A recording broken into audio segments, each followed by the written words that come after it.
kanaan dura viidiyoo irraa dalageen ture garuu immoo jechuudha seenaa nama kan biraa fakkeesseen isinitti dubbadhe malee akka haadha cabsaa taate yookaan immoo tsigee kan taate isinitti himnee jechuudha nama kan biraa fakkeessee dubbadhe sagalee isheellee hin maxxansine jechuudha mucayyoo yuutuubii fayyadamtii dhiyeenya biyya galtee jedhee hunda isaayyuu isinitti himee jira jechuudha mucayyoon kun akkuma beekamu jechuudha abbaan manaa jechuudha ulfa ofirraa baasii jedheen isheen ofiittuu gammaddee jechuudha ulfa kana waggaa 13 ergi ulfoofte ergi garaatti baatte jechuudha senis biyyuma namaa keessa hojiidhaa fi turteetu amma kana hin da'in turtee jechuudha.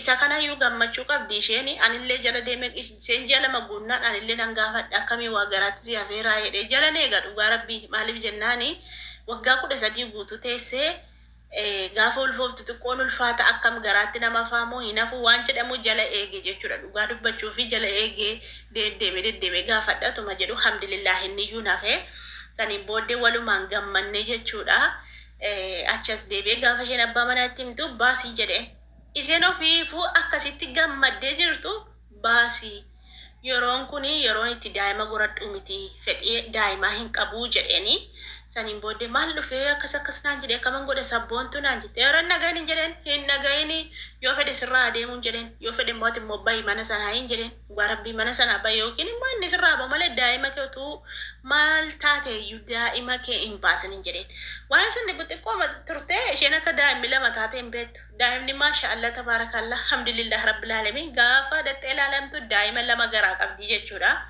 Saniin booddee bakka gammannee anillee gammadee fi isheenillee gammadee bakka hin baastu waan fedhe yoo ta'u bakka hin guddifattan jedheeni egaa qabeenya qabdiin beektu makiinaa bitattee turte gadhiistee turte viidiyoo isaas hin beektu akka biyya hormaatii galteeni makiinaa bitattee jirti jechuudha makiinaa hojiidha kan uummataadha jechuudha. Amma qabeenya akka isheen qabdis beeka inni lakka jaartii biraa bakka irraa fuudheedhaan inni jaartii biraa bakka irraa fuudheedhaan isheellee dhossa qabeenya irraa hirachuuf kaa isheen kun biyya hormaatti bifi ishee dhume biyya hormaatti ijoollee isheetiif jettee rakkachaa turte waa hunda godhachaa turte amma qabeenya seerraa hirataa mitiire kanatti malee jechuudha.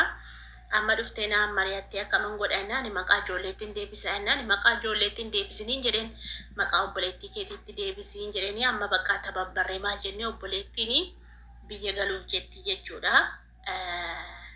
Akka maqaa isheetti deebi'u jechuudha. Maaliif hin nyaatu dhugaa Oromoo mataate nama keessa teessee nama nyaatti bara ijoollee isin Oromoo itti homaan beektanii dhugaa rabbii barumsa irraa fudhachuu dandeessu. Birri keessan sharafii haadha garbuu dhiiratti hin ergina ollaa kooti biyya tokkotti dhalannee biyya tokkotti heerumne hin jedhina birri tokko nyaachisina dhugaa rabbii isin hirkaa nyaattee isin nyaatti jechuudha. Saniin booddee qo sagalee qabee fi naa qabdeerti qo sagalee isin dhageessisa. Isin marraayyuu dhageessu warri hin beekne warri beektan immoo hin beektu. Sagalee isin dhageessisaa qo'aati qotu isin dhageessisee haasofna. Olobbo nagaa kooti galata waaqaa homaan jedhu inni dhufti qaama kunoo jarriisee gara biyya biraa deemuudhaaf jechaa jiru waan ta'eef isaan hin eeyyamsiisteetti edda silaatiyyuu haasofsiiseen tikkeetti kutadheetiin hin jira ammuma isaan deemanitti an eegaa jira malee naan jette beektaa. Inna kanaafiyyu nufti anu amma isheen dhuftutti omaantiin hin jiru garuu achi miidiyaa irratti kanan dubbadheef yoo dhageessa dhaquma waan godhin dhuftu jedhee immoo yaadu beektaanni edda deemte hajji asadii miti reebbeetta wayyu wajjumaan dhufnee raawwannee mee deebitee deemte ishiin as ji'a tokko as turte raawwatte himin ji'a tokko ji'a lama turte sanaan booda deebitee deemte erga deebitee deemte kun reef ji'a sadii taate jechuudha. Jarri immoo gara biyya biraa tasaafaruudhaaf jechaa jiru. Mana keessa sirratanyaan biraas hin jirti warra isaanii geessaniif isaan kan deeman bakka nani duraan ture sana hin beekta maalinnaa kan dhuftee na bira turte yoo miti maalinnaa jarri bakka biraa deeman warra nani bakka nani duraan ture jechuudha isaan obbolaa tokkodha barmaatidha bakki nuti ani hojjetaa turee fi ishiin hojjettu kun amma isaan achi geessanii deemu sila achuma nana keessa jennaaniin isheen bakka ishee haa ta'u rakkoon qabu. Waan jirummoo dhufee sirreessinee torbe tokkos ta'u torbe lamas ta'u waan isaan naa kennan odoo isaan achi bakka deemanii hin deebi'ine nan dhufaa naan jette kana adda silaa moo asosiisee siniin ture akkuma siin jedhe kaani mana siin turree isheen na dawwaltee itti dubbadheetu mana irraa cufee dafee badaas itti naasofne garuu tikkeetti kutadheetiin hin jira dhaqaa gala naa muranii jiru garuu galaal amma isiidhuma birrii isiitiin muratte jechuudha tikkeetti kana. isaan gadheen gadda ofii isaaniitiin kutanii fi irra deebisanii ta'uu fi birri isaaniitiin kutanii fi kanayyuu eeyyamuu fi isaanii dhugaa rabbi haa galateeffamu. Akkasiin jedhaan immoo gadheen gaddaatti ganarratti sin dawwalin jedheeni anis ittiin dawwalu jechuudha. Durmaan immoo ittiin dawwalu lubbuu ofuma isaatiin irratti dawwalee na caqacaqa ofuma isaatii manaa bahee ofuma isaatiin irratti dawwalee na caqacaqa wanti inni akkas teessuma isa dhoowwe akkuma sagalee isaarraa dhaggeeffattanis bakka waanuma jiru hirachuudhaaf inni jechuudha.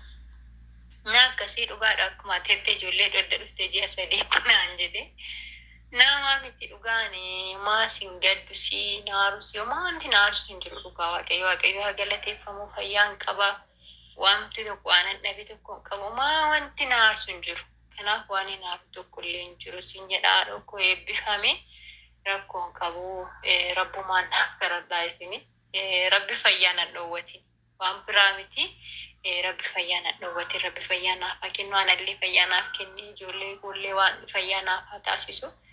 Na akkuma ijoolleen baay'een hin jedhu bira naannoo lubbuu naannoo jechaa turani maqaa ijoollee keetti jijjiiradhu maqaa haadha keetti jijjiirii kan jedhan hedduutu jira jechuudha argiteetta yaaduma koomitti irratti irree ijoolleen innaa naaf kennan akkas naan jechaa turani garuu immoo ani homaa kan maazariitis jijjiirachuun barbaanne kana dura sitti meetiin hin jira miti waan baay'ee waan darbee hundasaa hin beektaa astira jiru hundasaa jechuudha kan isaanittis jijjiirachuun barbaanne jechuudha.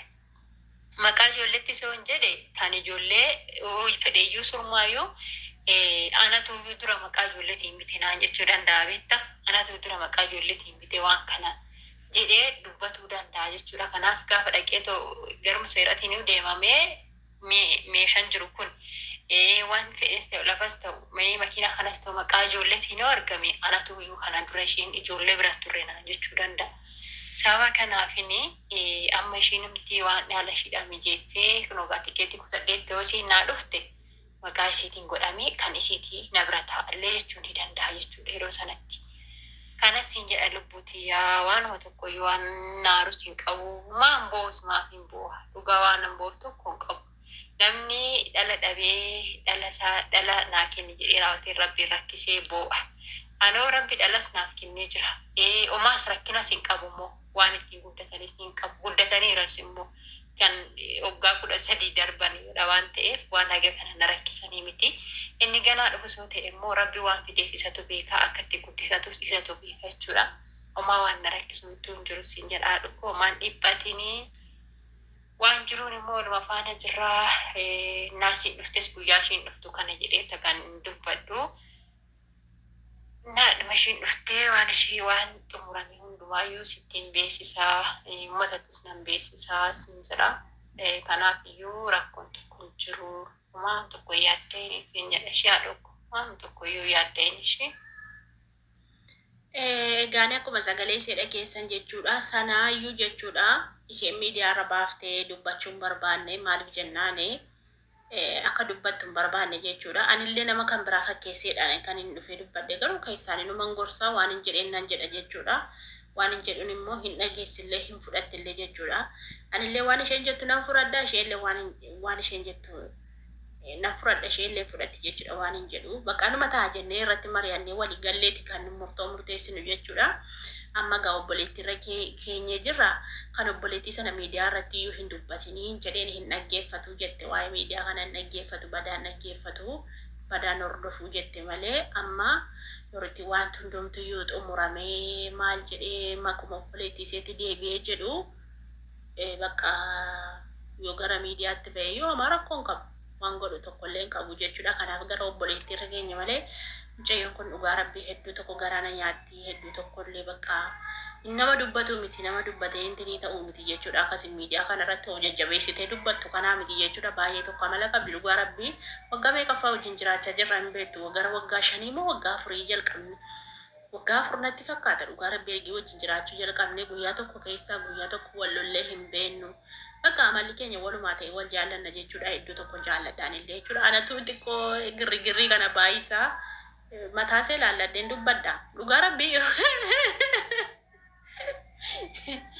yeroo waa dubbadhu mataa see laalladhee wallaanii irra jirti hin jirtu nan eegaa isheen hin jirtu taanaan waa dhufaaseen deebi'a malee namni liqaa oseen dhuftee na arrabsite Kanaaf jennaani hedduu tokko garaa nama nyaatti rabbiin du'aa